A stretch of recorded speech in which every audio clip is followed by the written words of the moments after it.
प्यारे बच्चों, good morning. 7th class की हिंदी मीडियम साइंस में आप सभी का स्वागत है। हम 12वां चैप्टर कर रहे हैं जिसका नाम है पादपों में जनन। देखिए बेटा, 6th क्लास में पढ़ कर आए थे कि जो फूल होता है ना, वो पौधे का जरण भाग होता है। 9th चैप्टर पढ़ कर आए थे ना बेटा। स्त्री केसर पुंकेसर देखा था, लेकिन वो बहुत थोड़ा था बेटा। अब हम पढ़ेंगे इसके बारे में डिटेल से कि पौधों में जरण कैसे होता है, इनकी नया पौधा कैसे बनता है। अपने वंश और प्रजाति को बनाए रखने के लिए सभी जो पादप है बेटे, वो क्या करते हैं, सभी पादप और जंतु जो हैं जनन आवश्यक है उनके लिए। ठीक है, तो देखिए किस लिए, वंश और प्रजाति के लिए। ठीक है, उसके बाद आगे देखिए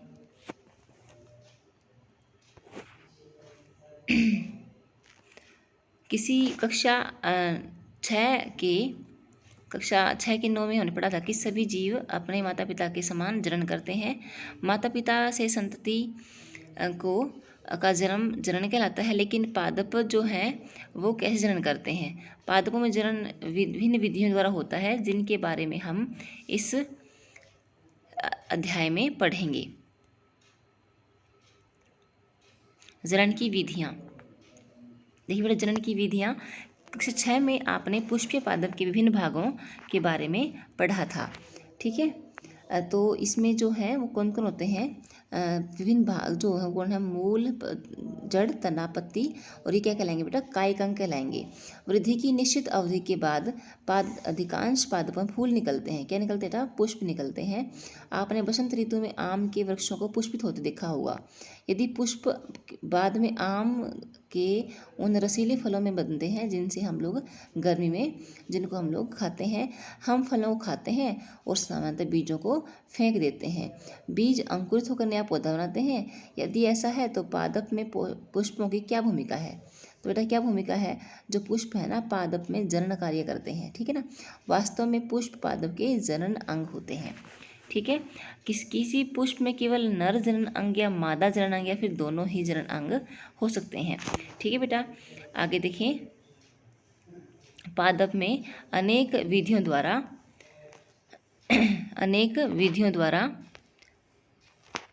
अपनी संतति उत्पन्न करते हैं। इसमें 2 प्रकार का जनन जो है काफ़ी इम्पोर्टेंट है। वो कौन कौन सा है बेटे?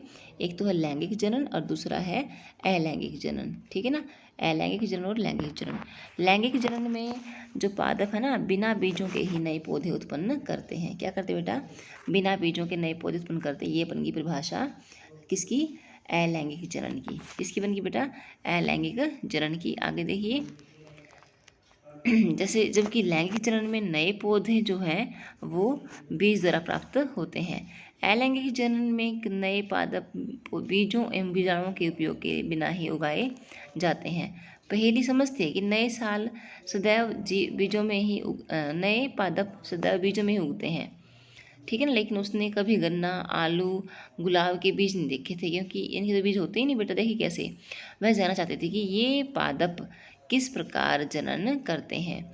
यह देखिए बेटा, ये जो जनन की विधि है इन जीवों में, वो कहलाती है कायिक प्रवर्धन।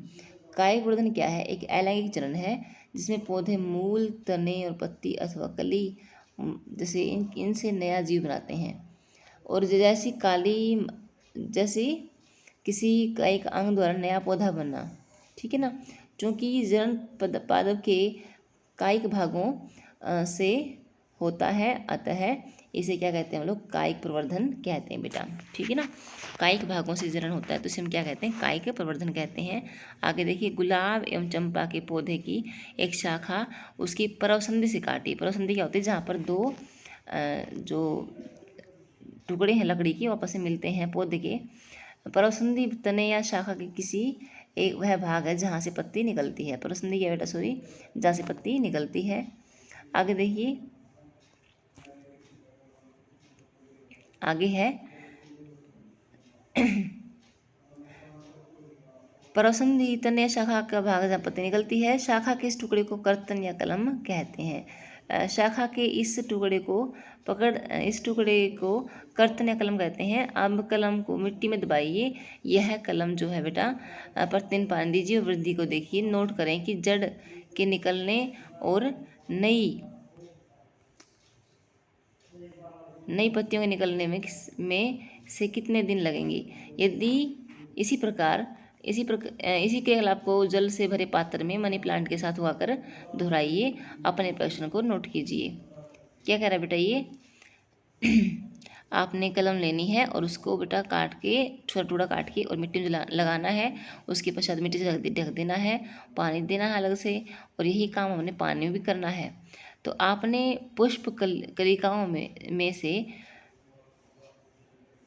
कलिकाओं में को खिलते देखा होगा। पुष्प कलिकाओं के अतिरिक्त पत्तियों के कक्ष पत्ती के परसंधि से जुड़ाव का बिंदु जो है वो भी कलिकाएं होती हैं। ये कलिकाएं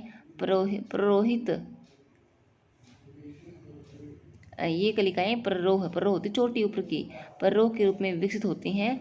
और वहाँ पर क्या कहलाता है कलिकाएं विकसित होती हैं, और यहाँ पर कायिक कलिकाएं ये कहलाती हैं। ठीक है बेटा, जैसे मान लो आलू है, ये देखो यहाँ आलू पे ना उभार आ जाते हैं, ये कलिकाएं हैं, तो इनको हम क्या बोलेंगे, कायिक कलिकाएं बोलेंगे। आगे चल के नया पौधा यही बनाएंगे। कली में एक छोटा तना होता है जिसके चारों ओर बहुत सी अपरिपक्व बिना पकी हुई, ठीक है बेटा, यानी कि कच्ची ही पत्तियां हैं अभी तो उसके बाद क्या आएंगी, इसमें नई पत्तियां आएंगी। आगे देखिए एक बार बेटा,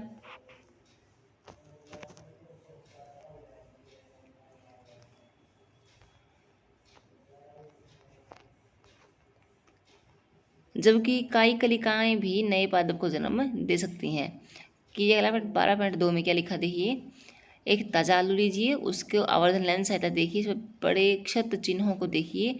आपको इनमें से कौन सा कलिकाएं दिखाई देती हैं जहाँ पर क्षत चिन्ह है, आँख भी है। आलू के किसी एक टुकड़े काटिए और आलू को मतलब उस टुकड़े से काटिए जहाँ पर वो आँख हो, जिसमें प्रत्येक में एक आँख हो, उनमें पानी डालते रहिए। जहाँ आप आलू के टुकड़ों को खोद कर अन्य ले जाएंगे, आप अब क्या देखेंगे कि आलू के टुकड़े को मिट्टी में दबाया था, और कुछ दिन बाद आलू के टुकड़ों को खोद कर निकाल लीजिए, और आप अब क्या देखेंगे कि इसी प्रकार अदरक को निकाल, तो आप क्या देखेंगे बेटा, उसमें जड़ें निकलेंगी बाहर, ठीक है ना बेटा। और अदरक के पौधे की जड़ें हल्दी की जड़ें ऐसे निकलेंगी, ठीक है। आगे देखिए, ब्रायोफिल्म में पत्ती के किनारे के गर्त में कलिकाएं होती हैं, ठीक है ना। यदि इस पादप की पत्ती